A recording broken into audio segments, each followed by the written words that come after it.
আমার কুষ্টিয়ার লালনের মাজারে মানুষ যায় ভালো হওয়ার নিয়তে, অথচ আগে গাঁজা খেত না, ওখানে গিয়ে গাঁজা খায়। ওকে ভালো হয়েছে না খারাপ হয়েছে? খারাপ হইলো কেন? কারণ ওখানে কোরআন নেই, কোরআনের কর্মসূচি আপনি পাবেন না। ওখানে শুধু প্রকাশ্যে সেজদা হয় লালনের মাজারে। অনেকে বউ ছেলে মেয়ে সব নিয়ে চলে যাচ্ছে এই কুমিল্লা, চাঁদপুর, নোয়াখালী থেকে, মনে করে যে আল্লাহর ওলি ঘুমিয়ে আছে, যায় যে দেখে শুধু গাঁজা।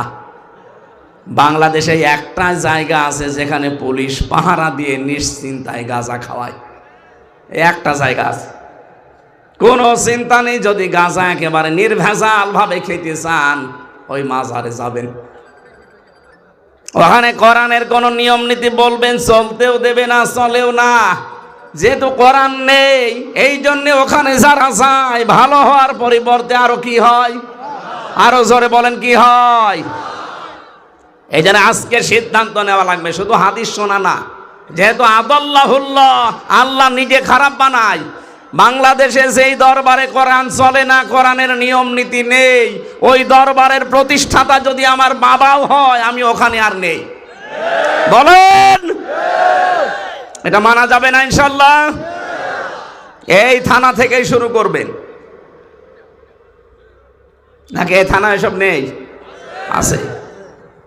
দ্বিতীয় পয়েন্টটা বলি নাকি এটা বাদ দিয়ে দেব? না বলেন বলেন, বললে হবে না, মানা লাগবে। মানবেন তো ইনশাল্লাহ? দ্বিতীয় পয়েন্টটা আমি এবার বলছি, মানবেন কারা? আগে হাত তোলেন। হ্যাঁ, আন্দাজ হাত তোলবেন না কিন্তু, মুনাফিক হয়ে যাবেন। চিন্তা ভাবনা করে হাত তোলেন। তোলেন, এ দেখেন তো হাত তোলেনি কে? হ্যাঁ আলহামদুলিল্লাহ। এই যে একজন হাত তোলেনি, তো আমারটা তোলার দরকার নেই, থাক। বাকিগুলো মানে কিনা দেখেন। তাহলে এখানে যেমন সহজভাবে বুঝলেন, কোরআন যেখানে দরবারে চলে না, ওই দরবারের প্রতিষ্ঠাতা আমার বাবাও যদি হয়, আমি ওখানে নেই। প্রাণ প্রিয় চাঁদপুরবাসী, গরম লেগে যাচ্ছে মনে হচ্ছে।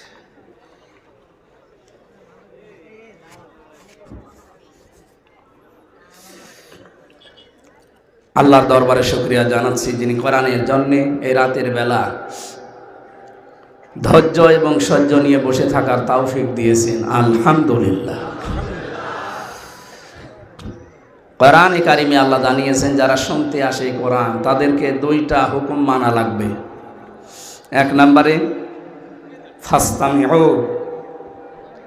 ধৈর্য সহকারে এবং মনোযোগ সহকারে শোনা লাগবে। শব্দগুলো কি বলছে খেয়াল করেন তো। শুধু শোনা আরবি হচ্ছে সামিয়া, শুধু শোনা আরবি কি? আল্লাহ সামিয়া দিলেও তো আমরা শুনতাম, ফাস্তামিউ দিয়েছে। আরবি গ্রামার অনুযায়ী অক্ষর যত বেশি হবে গুরুত্ব তত বাড়বে। আল্লাহ দিয়েছেন ফাস্তামিউ, তিনটা অক্ষর বেশি আছে এখানে, তার মানে 3 গুণ গুরুত্ব বেশি। শুধু শুনলে হবে না, মনোযোগ সহকারে শোনা লাগবে। ওয়াংসিত, 2 নম্বরে চুপ থাকা লাগবে। তাহলে দুইটা শব্দ আল্লাহর, দুইটাই আমাদের জন্য মেনে নেওয়া নফল। হ্যাঁ, নামাজ যেভাবে ফরজ মনে করে পড়েন, আল্লাহর এই দুইটা হুকুম ওইভাবে ফরজ মনে করে আদায় করবেন। এখন অন্তত ঘন্টা খানিক কোনো কথা বলা যাবে না, এদিকে তাকিয়ে থাকবেন ইনশাআল্লাহ। লাআল্লাকুম তুরহামুন, আশা করা যায় এখানে রহমত নাজিল হবে ইনশাআল্লাহ। এখন আমি কবির বিন সামাদ, হোসাইন মাহফুজ সহ যারা বলতে আসলাম বিভিন্ন জেলা থেকে, কোরআনের এই বিশাল মশান নিয়ে, দাওয়াতি কাজ নিয়ে আমরা এসেছি। আমাদের আল্লাহ একটা আদেশ দিয়েছে। আপনাদের আদেশ কয়টা? 2টা। এই জবাব দেন না কেন? এটা কিন্তু ইবাদত চলছে এখন। যতক্ষণ বসে আছে শ্বাস প্রশ্বাসে নিঃশ্বাসে নেকি হচ্ছে। অন্তত নেকি যদি নাও হয় গোনা হচ্ছে না। কি গোনা হচ্ছে নাকি? এই কথা বলেন কেন? আবার কথা বলা যাবে না ভাই। 2 নম্বরে আমরা যারা বলতে আসলাম, আমাদের হাতে আল্লাহ কিন্তু হেদায়েতের একেবারে চাবিকাঠি দিয়ে দেয়নি। আসলাম আর আপনাদের দিয়ে দিলাম, এরকম দিয়েছে না। রব্বুল আলামিন বলেন, ইন্নামা আনতা মুযাক্কির লাস্তা আলাইহিম বিমুসাইতির। হে নবী, আপনি তো একজন উপদেশক, খালি উপদেশ দিয়ে যান।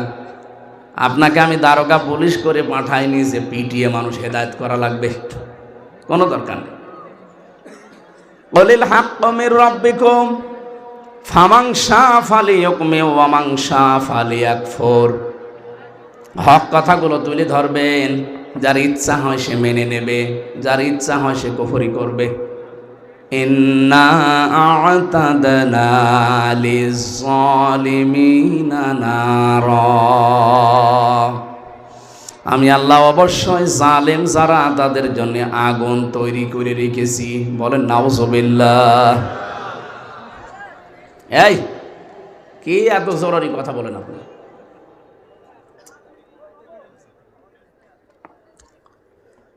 তাহলে আমাদের কাজ হচ্ছে উপদেশ দেওয়া, হিসাব আমাদের কাছে আপনাকে দেওয়া লাগবে না। ফাইন্নামা আলাইকাল বালাগু ওয়া আলাইনাল হিসাব। সূরা রদের 40 নম্বর আয়াতের শেষের দিকে আছে যে আপনার কাজ পৌঁছিয়ে দেওয়া আর আমি আল্লাহর কাজ হিসাব নেওয়া। সুতরাং হিসাব দেওয়াই লাগবে। আমি শেষ কথা আসার সময় শুনছিলাম, অমিনহা নুখরিজুকুম তারাতান উখরা। ওঠা লাগবে আবার কার কাছে? কি আর কি করার জন্য উঠবেন নাকি হিসাব দেওয়ার জন্য? বলেন তো কিসের জন্য? হিসাব দেওয়ার জন্য ওঠা লাগবে। এই জন্য আমাদের যেহেতু ওঠা লাগবে হিসাব দেওয়ার জন্যে, আর দায়িত্ব এটা আল্লাহর, আমাদের দ্বারা এটা সম্ভব না।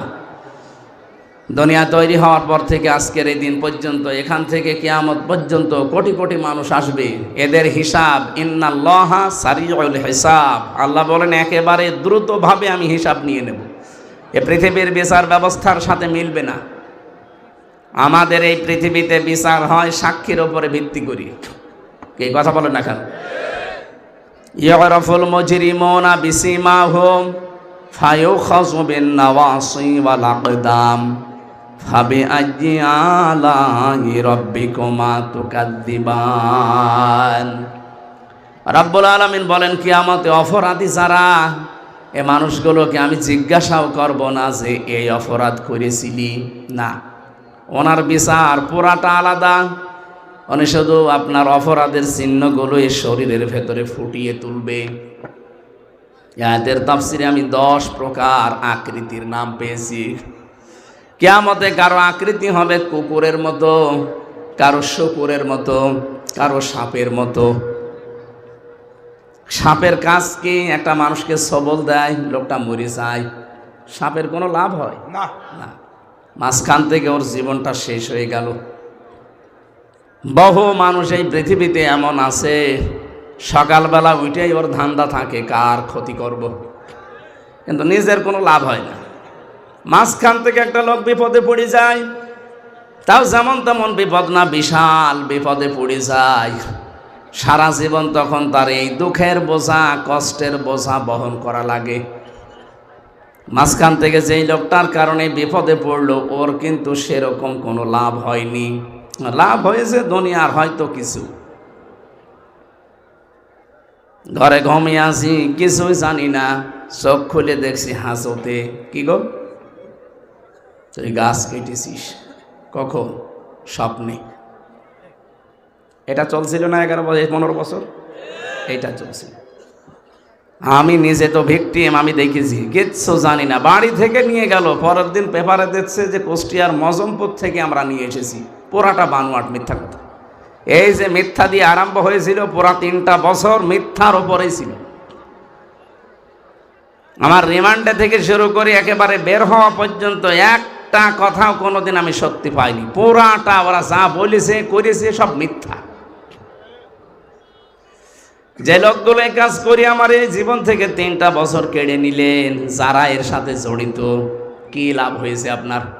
কিছু টাকা পেয়েছেন হয়তো, এছাড়া তো আমার এই কষ্ট দেওয়া ছাড়া কোনো লাভ আপনার হয়নি। সে টাকাও তো এখন আর ভোগ করতে পারেন না। 10 টাকা উপায় করলে এখন 20 টাকার ক্ষতি হয়ে যাচ্ছে। এই কথা বলেন না কেন? আমার মামলার আয়ু থেকে শুরু করে একেবারে টপ টু বটন যে কয়টা আমি চিনি, এই গত পরশুদিন একজনের খোঁজ পালাম নাকি ক্যান্সার হয়েছে রক্তের ভেতরে। কি হবে এই লোকটার এখন? আমার বাবার কাছ থেকে আকিস গ্রুপ থেকে 32 লাখ টাকা খেয়েছিল। কত? 32 লাখ সব মিলে। না না, 32 লাখ তো আকিস গ্রুপের কাছে খেয়েছে। আমার বাবার কাছ থেকে প্রথমেই নিয়েছে 10 লাখ, বলেছে 50টা মামলা দেব, নয়তো টাকা দিন তাড়াতাড়ি। তো গ্রাম্য মানুষ তো ভয়েই দিয়ে দিয়েছে।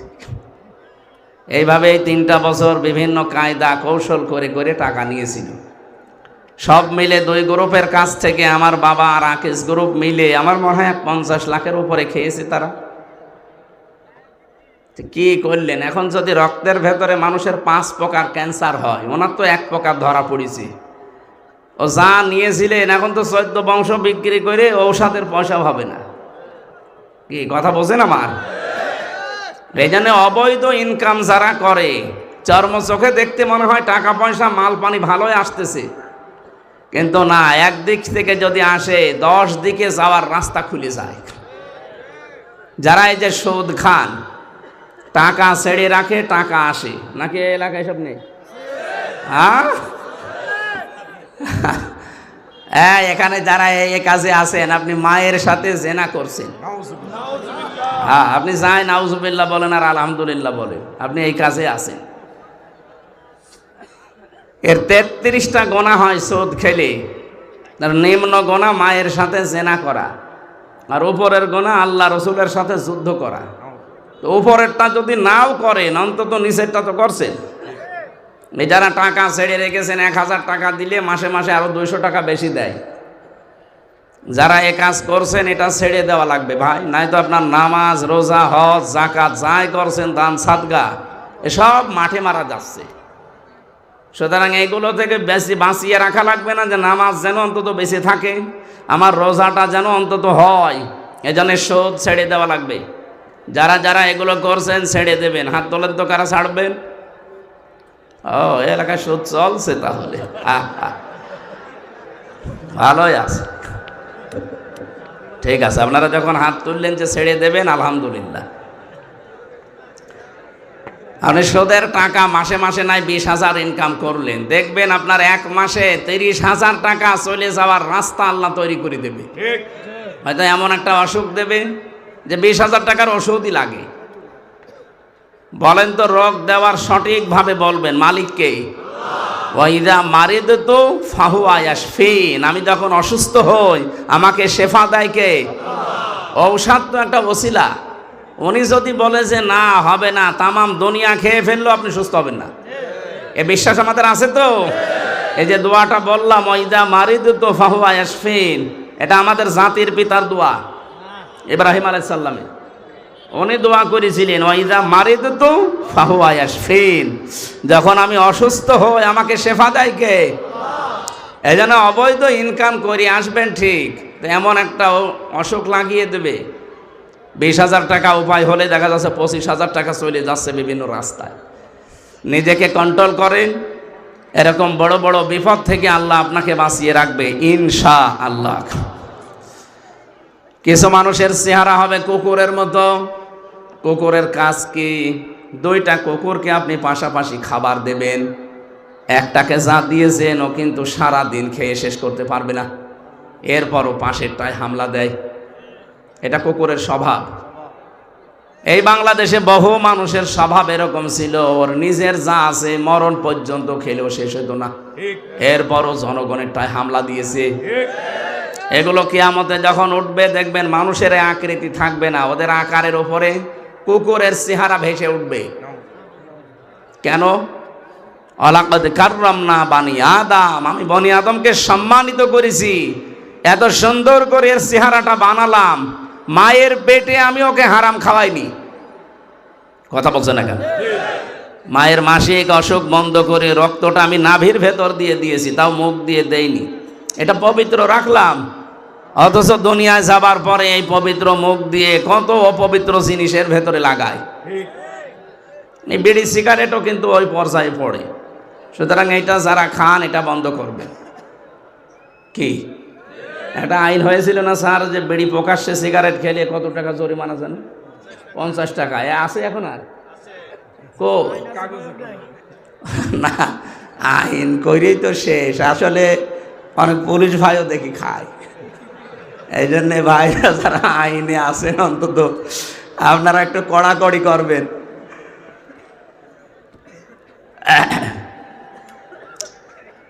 3 নম্বরে কিছু মানুষের চেহারা আল্লাহ বানাবে শকুরের মতো। শকুরের কাজ কি? নিজের মেয়েকে বউকে দেখবেন নিয়ে যায় যে কচু খেতে ছেড়ে দেয়, নিজে এক জায়গায় বসে থাকে। এটা শকুরের স্বভাব। এটা বহু মানুষ এমন আছে, নিজের বউ যদি সুন্দরী হয় ও দিশায় পায় না, করবে কি? আরো সুন্দর করে বিউটি পার্লারে সাজায়, মেয়েকে সাজায়, রাস্তাঘাটে যায়, অনুষ্ঠানে যায়, বিয়ের বাড়ি যায়, নিজে এক জায়গায় বসে বসে গল্প করে, আর ওগুলো সব আল্লাহর রাস্তায় ছেড়ে দেয়। ওটা কি আল্লাহর রাস্তা? শয়তানের রাস্তা। এই পৃথিবীতে শয়তানের যতগুলো কাজ আছে তার 2 নাম্বার, শয়তানের 1 নাম্বার কাজ হচ্ছে সে অহংকারী। সে সব সময় মনে করে আমি সব, আর যা আছে সব ডিলিট। আনা খায়রুম মিনহু খলাকতানি মিন নারি ওয়া খলাকতাহু মিন তিন। এটা শয়তানের প্রথম স্বভাব। 2 নম্বরে শয়তানের স্বভাব হচ্ছে ও যৌনতা ছড়াতে ভালোবাসে। কি করে উলঙ্গ করা যায়, মানুষকে উলঙ্গ করা যায়, এই চিন্তায় থাকে সব সময়। এরকম শয়তানেরও প্রায় 7টা কাজ আছে দুনিয়াতে, ও এইগুলো করতে পারলে ওরা আনন্দ লাগে। সুতরাং যারা যৌনতা ছড়াতে ভালোবাসেন, আপনি বিশ্বাস করবেন যে আপনি আর মানুষ নেই, আপনাকে শয়তান পুরাপুরি দখল করে ফেলেছে। কথা বোঝেন?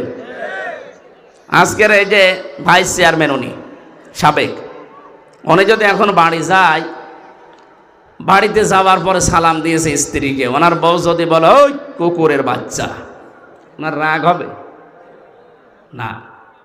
জ্ঞানী মানুষ হলে রাগ হবে না, চিন্তা করবে কি গো, এ তো শিক্ষিতা মেয়ে, এ ধার্মিক বংশের মেয়ে, আর আমার কোনোদিন মুখের ওপরে মুখ তুলে কথা বলে না, আজকে আমারে গালি দিচ্ছে, ঠিক করে জিনে ধরেছে। কিসে ধরেছে? নাই তো গালি দেওয়ার কথা না। আপনি যখন দেখবেন যে আপনাকে যৌনতা ছড়িয়ে আপনি ভালো লাগছে, নিজের গোপন অঙ্গগুলো মানুষকে দেখাতে আপনার আনন্দ লাগে, মজা লাগে, আপনি বুঝবেন শয়তান আপনাকে দখল করে ফেলেছে। কথা বুঝতেছে? লাগবে না আর, বসে। কিয়ামতের ওই কঠিন ময়দানে আল্লাহ রাব্বুল আলামিন মানুষকে যখন বিচারের জন্য ডাকবেন, তখন তার এই আকৃতিটা পুরা পাল্টিয়ে ফেলবেন। এত সুন্দর করে সম্মান দিয়ে বানালাম, তোরে এখন কুকুর বানাবো, শূকর বানাবো, সাপ বানিয়ে দেব না, এটা মানায় না। এই জন্য চেহারার ভেতরে এইগুলো আল্লাহ ফুটিয়ে তুলবেন। আজকে এখানেই যদি কেউ কুকুরের আকৃতি পেয়ে যায়, বলেন তো ওসি সাহেব বরাক আমির হামজা হোক, এখানে আপনি আসতে দেবেন? কি মনে হচ্ছে আপনার? কয়েকটা মানুষ এখানে আমরা মাত্র বসে আছি, নাই 5000 মানুষ হবে। এর ভেতরে কুকুরের শকুরের আকৃতি পেরে যদি আপনি এখানে উঠতে না দেন, কিয়ামতে কোটি কোটি মানুষ থাকবে। এর ভেতরে আমার আল্লাহ আপনার চেহারা শকুরের মতো বানিয়ে দেবে, কুকুরের মতো বানিয়ে দেবে। মানুষ দেখেই বুঝবে যে এই ধরনের অপরাধী ছিল।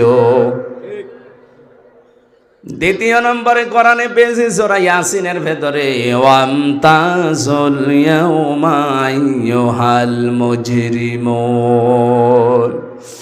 হাসরের ময়দানে আল্লাহ নিজে একটা ঘোষণা দেবেন, হে অপরাধী যারা, পাপিষ্ট যারা, আমার নেককার বান্দাদের থেকে আলাদা হয়ে যা।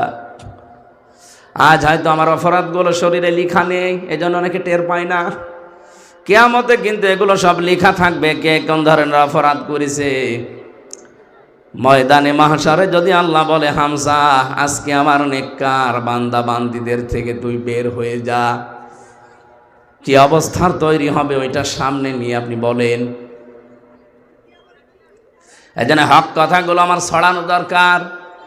আপনি যদি মেনে নিতে পারেন তো ভালো, আপনার কপাল খুলবে। যদি মেনে নিতে না পারেন, আপনার জন্য আল্লাহ আগুন তৈরি করে রেখেছে। ইন্না আ'তাদনা লিয-যালিমিনা নার। আল্লাহ বলেন আমি নিজে তার জন্য আগুন তৈরি করে রাখলাম। বলেন নাউজুবিল্লাহ। তাহলে আপনাদের দায়িত্ব চুপ থাকার শোনা, আর আমার দায়িত্ব পৌঁছিয়ে দেওয়া সঠিকটা। আমি সেই নিয়ত নিয়েই বসেছি। আজকের আলোচনাটা হেদায়েতমূলক আমি করব ইনশাআল্লাহ। আমাদের আজকের বিষয় হচ্ছে সমন্বয়। কি বললাম? বলেন না কেন? কি সমান না? আজকে যে তেলাওয়াত করলাম সূরা সেজদা 18, 19, 20, এতগুলো আয়াত আমি কোনো তাফসির মাহফিলে পড়ি না। খুব পড়লেও এক আয়াতের অর্ধেক পড়ি। আজকে পুরা 3 আয়াত পড়েছি, সময় পেয়েছি এই জন্যে। থাকবে তো ইনশাআল্লাহ? হ্যাঁ, আমরা তাফসির আকারে কথা বলবো।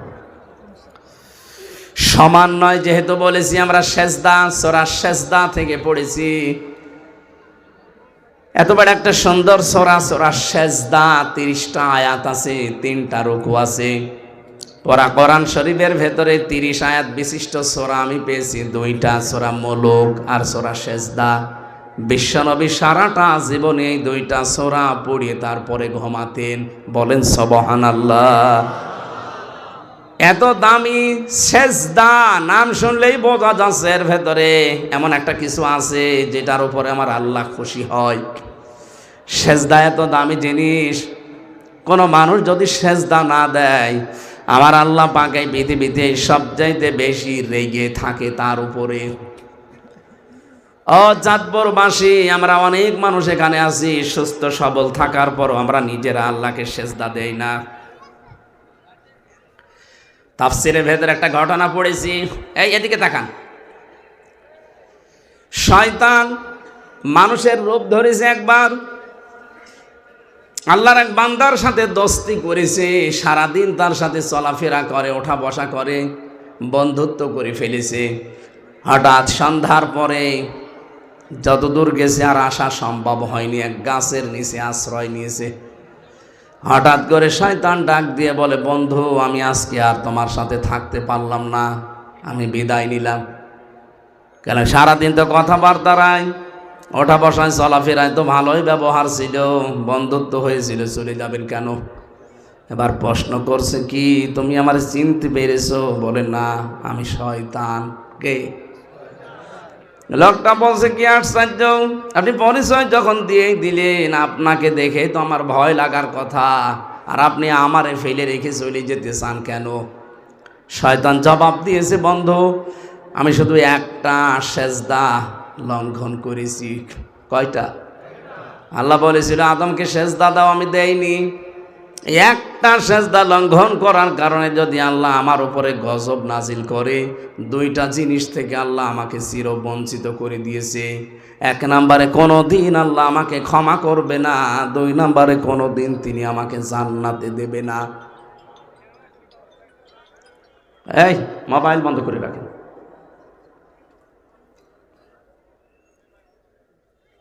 অথচ আজকে 24 ঘন্টা তোমার সাথে আছি, 24টা ঘন্টায় তোমার ওপরে 17টা সেজদা ফরজ ছিল। কয়টা? 17টা সেজদা অন্তত ফরজ। 34টা সেজদা ফরজ ছিল, 17 দুগুণে একটা সেজদাও তুমি তো দিলে না। আমার ভয় হচ্ছে আমি একটা লঙ্ঘন করে যদি গজব প্রাপ্ত হই, তুমি 17 দুগুণে 34টা সেজদা দাওনি, আল্লাহ যে কি গজব নাজিল করবে তার কারণে আমিও পুড়িয়ে সারকার হয়ে যেতে পারি। চাঁদপুরবাসী যেহেতু এলাকা মুসলমান বেশি, অন্য ধর্মের লোক সেরকম নেই, আমরা জানি সেজদা দেন না। আপনি মুসলমান দাবি করেন কোন কারণে? নবীজি জানিয়েছেন একজন অমুসলিম আর মুসলমানের ভেতরে পার্থক্য প্রথমে এইটা যে মুসলমান সেজদা দেবে, অমুসলিমরা সেজদা দেয় না।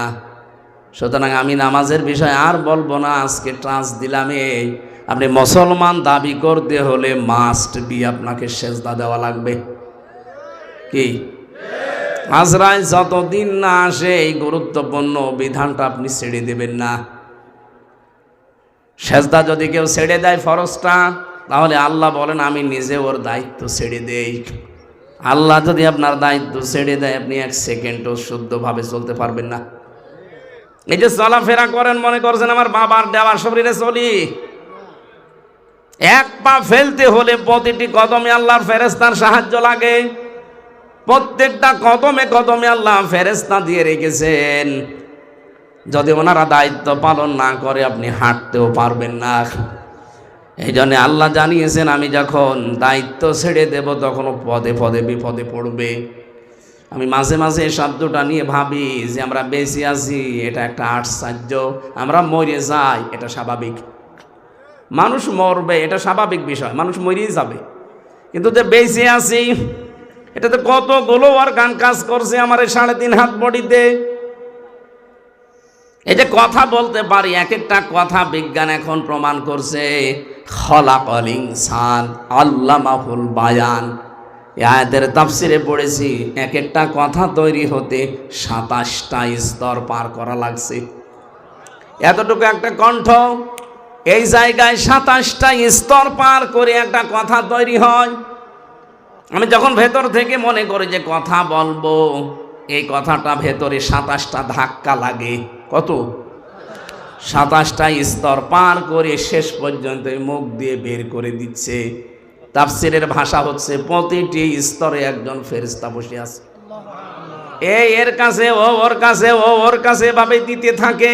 সর্বশেষ এসে একজন ফেরেশতা বলে যা কথাটা বের করে দিলাম। যদি একজন ফেরেশতাও দায়িত্ব পালন না করে আপনি জীবনও কথা বলতে পারবেন না, শুধু গা গো শব্দ করবেন। কথাটাই যদি এই হয়, বাকি এখনো যেগুলো আছে এগুলো আরো গুরুত্বপূর্ণ। এ মাথার ভেতরে সামনে আছে ফ্রন্টাল লব, অক্সিপিটাল লব, প্যারাইটাল লব, এরকম 70টা জিনিস দিয়ে সাজানো এই মাথাটা। এক একটা বিষয়ের উপরে 6টা 8টা 12টা করে তার দেওয়া আছে। কম্পিউটার এখানে ভেড়ান, আপনাকে আমি দেখাচ্ছি, এই মুহূর্তে আপনার ঈমান আরো বেড়ে যাবে।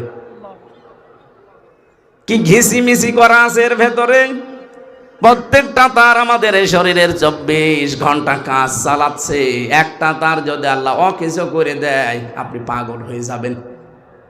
অনেকে বলে না যে তার কাটা, এমনি বলে। হালকা যদি একটু আপনার ঢিলা হয়ে যায়, কাটা না, তারটা যদি ঢিলা হয়ে যায় আপনি পাগল হয়ে যাবেন, নিজের পায়খানা নিজে খাবেন। রাব্বুল আলামিন বলেন আমি সবগুলো আমার এই ফেরেশতা দিয়ে তোর শরীরটাকে চালাচ্ছি। এই জন্য তুই বেঁচে আসিস এটা আশ্চর্য, তুই মরে যাবি এটা স্বাভাবিক। আল্লাহ দায়িত্ব নিয়ে নিয়েছেন এই ফরজ সেজদার কারণে। যারা সেজদা দেয় না আল্লাহ বলেন ওর দায়িত্ব আমি নেই না, ছেড়ে দেই। বলেন নাউজুবিল্লাহ। এরকম বহু কথা তাফসিরের ভাষায় শুধু সেজদার নামকরণে লেখা আছে। এত গুরুত্বপূর্ণ একটা বিধান সেজদা। কি বললাম? মানুষের এই 3.5 হাত বডির ভিতর তাকালেই বোঝা যায় যে মানুষকে আল্লাহ বানিয়েছে সেজদা দেওয়ার জন্য। এই হাত দিয়ে, কপাল দিয়ে, নাক দিয়ে এই পৃথিবীতে আর কোনো সৃষ্টি সেজদা দিতে পারে না। গাছও সেজদা দেয়, খালি লম্বা হয়, ছায়াগুলো লম্বা হয় বিকাল বেলা, ওইটা ওর সেজদা। গরুগুলোও সেজদা দেয়, রাতের বেলা জাগর কাটে, এইটা ওর সেজদা। এক কথা বুঝতেছেন? কিন্তু আমাদের মতো এইভাবে সেজদা পৃথিবীর কোনো সৃষ্টি দিতে পারে না। এই জন্য আমাদের দাম এত বেশি। এখন সেজদায় আপনি দেন না, আপনার দাম তো কুকুরের চাইতে খারাপ হয়ে যাবে। আজকে থেকে ফরজ সেজদা আর ছেড়ে দেবেন? আলহামদুলিল্লাহ। আমরা 18, 19, 20 এই সূরা থেকে পড়েছি, এবার তেলাওয়াত করছি তাফসীর করার জন্য। রব্বুল আলামিন বলেন আফামান কানা, না আফামান কানা নাই তো, আফামান কানা মুকমিনান কামান কানা ফাসিকা লা ইয়াস্তাউন। হে নবী, এই পৃথিবীর মানুষগুলো কি মনে করে যারা ঈমান এনেছে আর যারা পাপাচার পাপিষ্ঠ এরা সমান? না, এরা কখনো সমান না। পৃথিবীতে যারা ঈমানদার আর যারা ঈমান আনে নাই এরা আল্লাহর কাছে কখনো সমান না। এই জন্য আমরা যারা এই দেশে ঈমান আছে, ঈমানের দাবি আমরা যারা মানতে পারি, বিশ্বাস করে নিতে পারেন যে মানুষগুলো এখনো ঈমান আনে না, অথচ ঈমান আনার পরেও অনেকে ঈমানের দাবি পূরণ করে না, তারা আর আমরা জীবনেও সমান। বলেন বলেন। লা ইয়াস্তাওয়ি আসহাবুন নারি ওয়া আসহাবুল জান্নাহ, আসহাবুল জান্নাতি হুমুল ফাইজুন। কখনোই সমান না, যারা জাহান্নামে যাবে আর যারা জান্নাতে যাবে এরা কখনো সমান না। যারা জান্নাত পাবে এই মানুষগুলোর জীবন সফল। ও চাঁদপুরবাসী, হেদায়েতের নিয়ত কথাগুলো শোনেন। এ পৃথিবীর ময়দানে সফল আমার আল্লাহর দৃষ্টিতে ওই লোকটা, সফলতা পেয়ে গেছে ওই লোকটা ফামাং যুহজিহা আনিন নার ওয়া উদখিলাল জান্নাতা ফাকাদ ফাজ। সূরা আলে ইমরানের 185 নম্বর আয়াতের মাঝের অংশে আছে রব্বুল আলামিন বলেন, যেই লোকটাকে আমি আল্লাহ আস্তে আস্তে জাহান্নামের কাজগুলো ছেড়ে দেওয়ার তৌফিক দেই, জান্নাতের কাজগুলো আস্তে আস্তে করার সুযোগ করে দেই, এই লোকটার জীবন সফল। আপনি এখন নিজের কি ভাবেন তো, জাহান্নামের কাজ কি আপনি ছেড়ে দিতে পারছেন? জান্নাতের কাজের দিকে কি এগিয়ে যেতে পারছেন? এটা প্রথম অর্থ।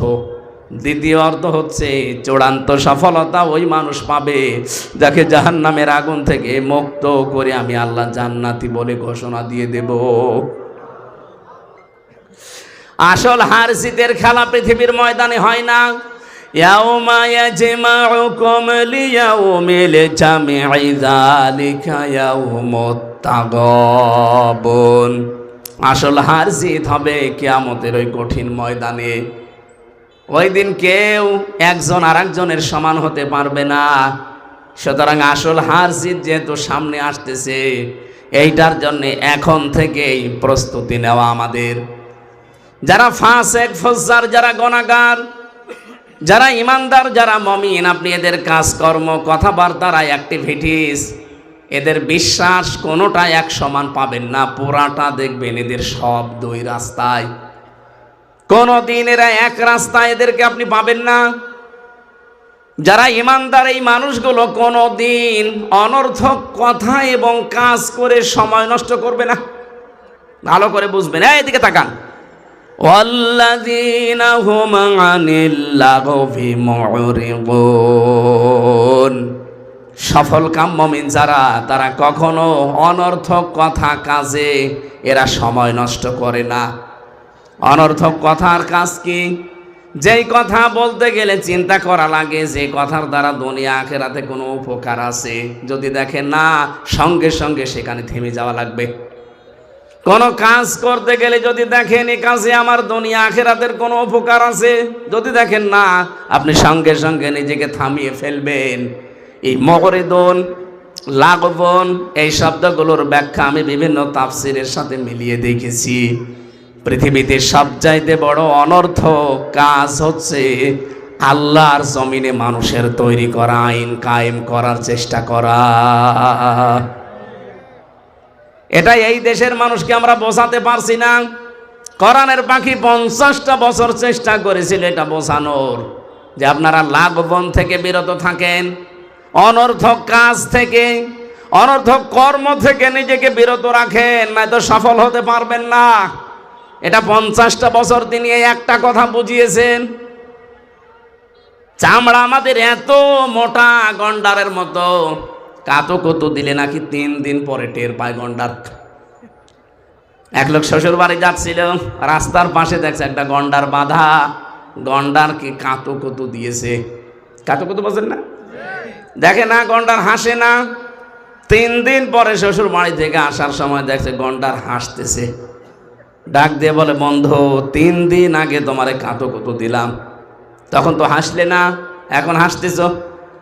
গন্ডার বলে, বন্ধু, এই 3 দিন পরে চামড়া ভেদ করে আমার কাতো কতো লেগেছে।